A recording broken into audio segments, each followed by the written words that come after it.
Bapak Ibu, saudara-saudariku sekalian, anak-anak yang terkasih dalam Tuhan Yesus.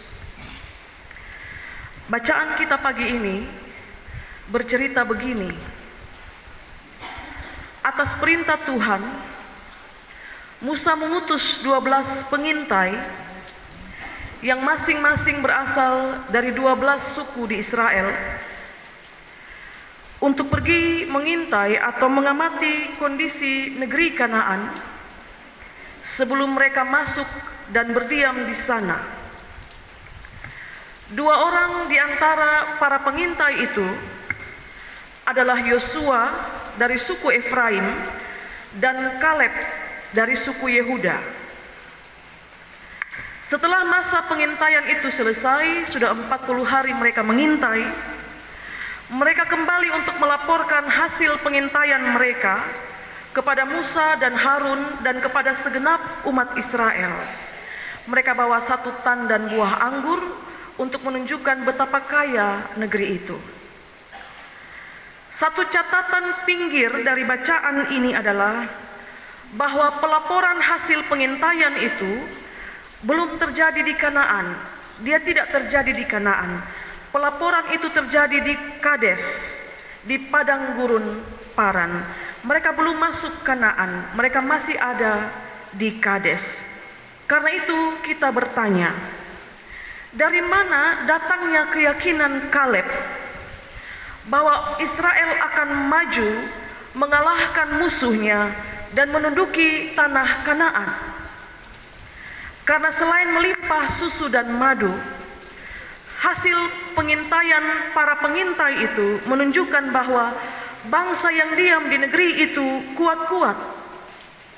Mereka punya kota-kota yang berkubu, dan secara fisik perawakan orang-orang di sana itu besar-besar, tinggi-tinggi, seperti raksasa, dan mereka menggambarkan diri mereka seperti belalang.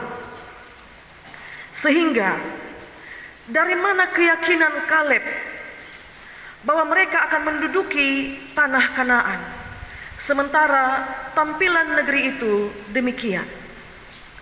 Bahkan 10 teman pengintainya yang lain dalam ayat 31 bacaan kita justru mengatakan, kita tidak akan dapat maju menyerang bangsa itu karena mereka lebih kuat dari kita.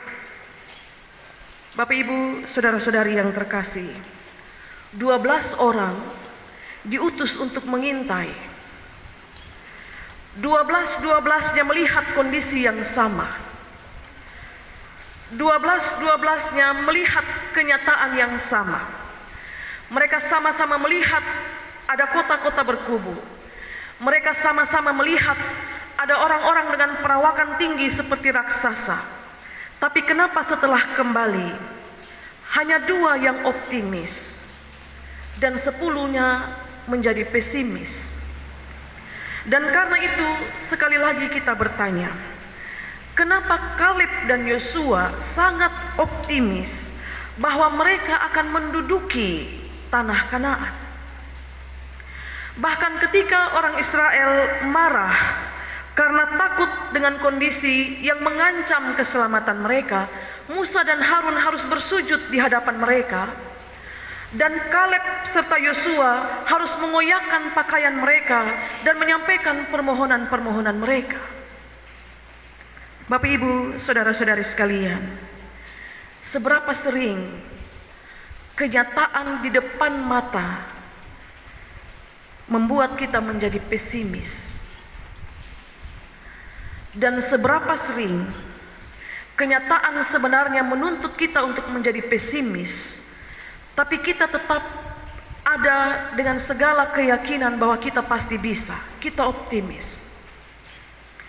Saudara baca apa yang dikatakan oleh Yosua dan Kaleb kepada bangsa Israel pada ayat 8 bacaan kita bilangan 14. Di situ dikatakan, hanya jika Tuhan berkenan, maka Dia akan membawa kita masuk ke negeri itu.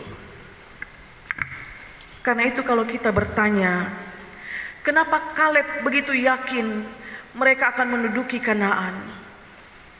Itu karena yang pertama-tama dia yakini adalah perkenanan Tuhan.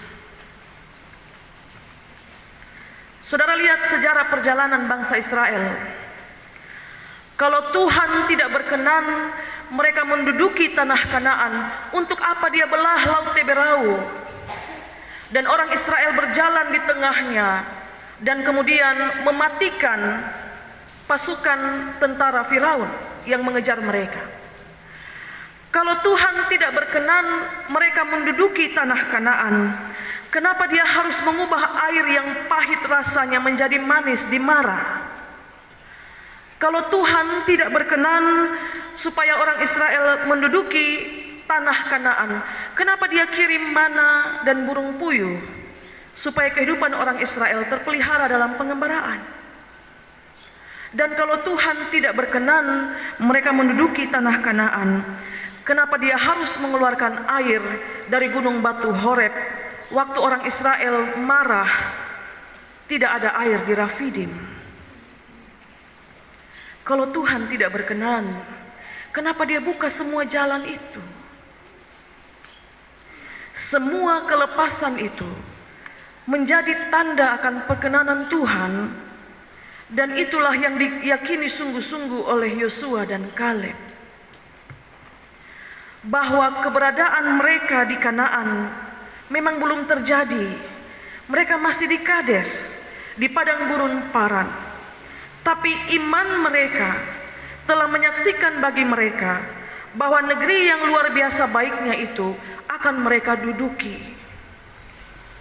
Saya ulang sekali lagi Bapak Ibu, mereka masih di Kades, tapi keyakinan mereka mengatakan bahwa negeri yang luar biasa baiknya itu akan mereka duduki.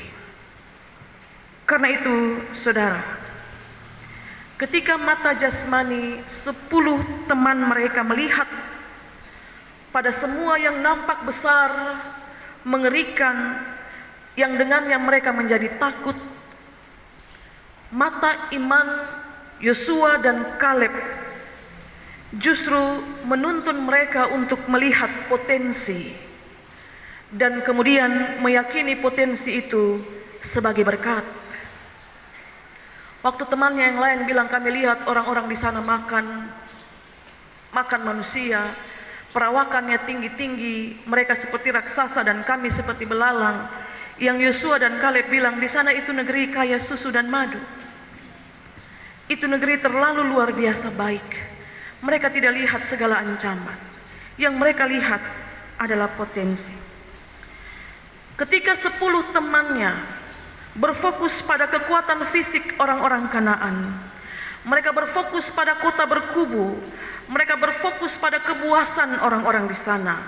Yosua dan Kaleb berfokus pada kebaikan negeri itu. Mereka berfokus pada kebaikan yang Tuhan sediakan bagi mereka dan segenap bangsa Israel di sana. Kenapa? Karena itulah tujuannya. Itulah tujuan Allah, membawa mereka keluar dari tanah perbudakan untuk bawa mereka masuk ke Kanaan. Karena itu dia sudah bersumpah kepada nenek moyang bangsa Israel, dan Allah tidak pernah didapati sebagai Allah yang mengingkari sumpahnya.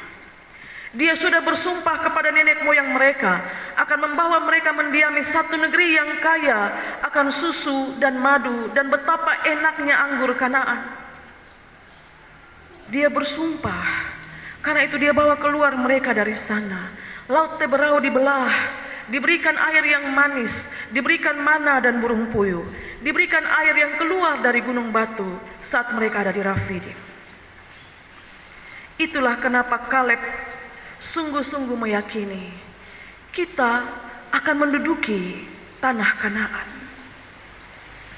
Bapak Ibu, saudara-saudari yang terkasih, apa yang sedang engkau takuti sekarang?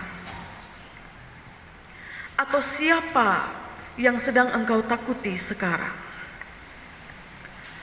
Apakah penyakitmu yang tampaknya besar yang engkau takuti?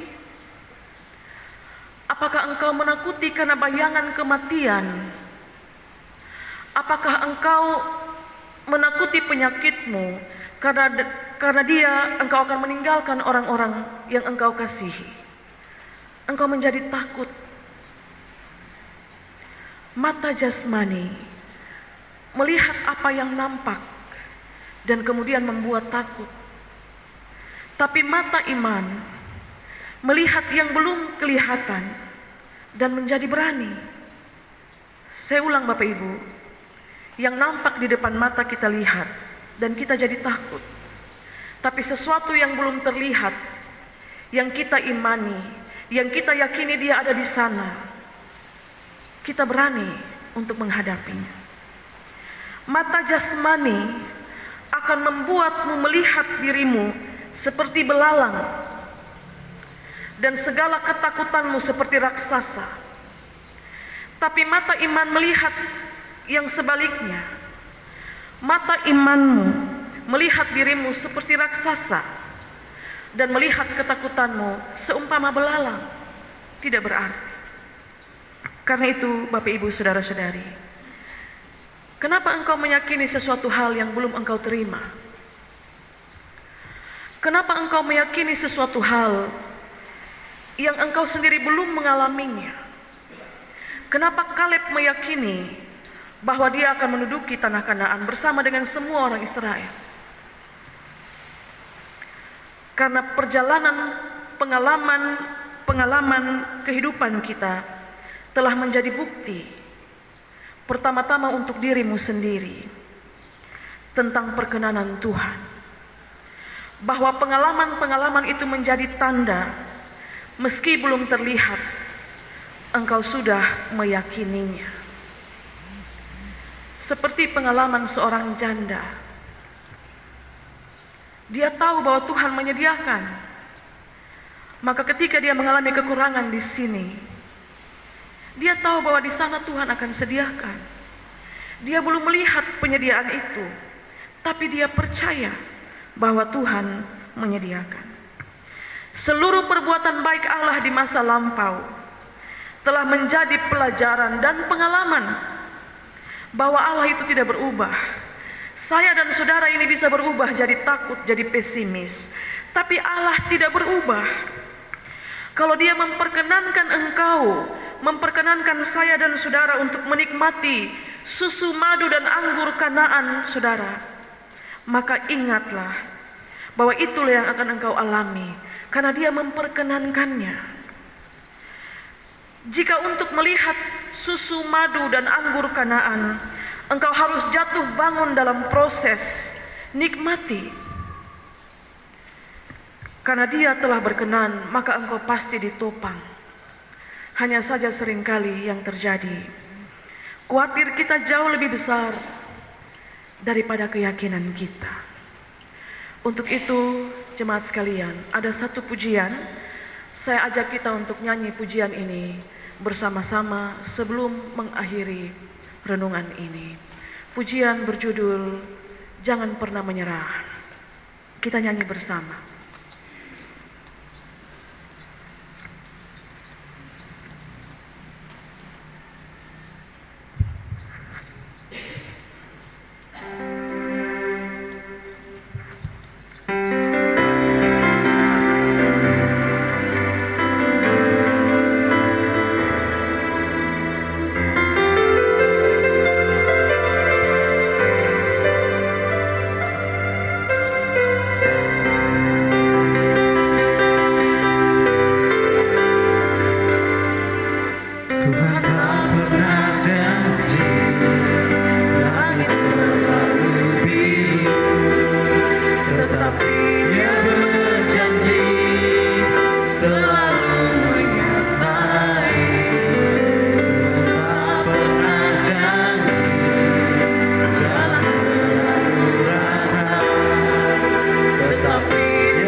Tuhan yang terkasih, kenapa Engkau berharap padahal di depanmu ada rintangan?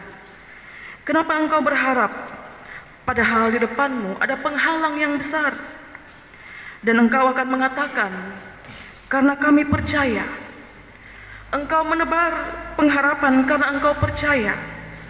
Karena imanmu berkata, Allah kami lebih besar dari semua pergumulan kehidupan kami. Tuhan berkati kita dengan firman-Nya.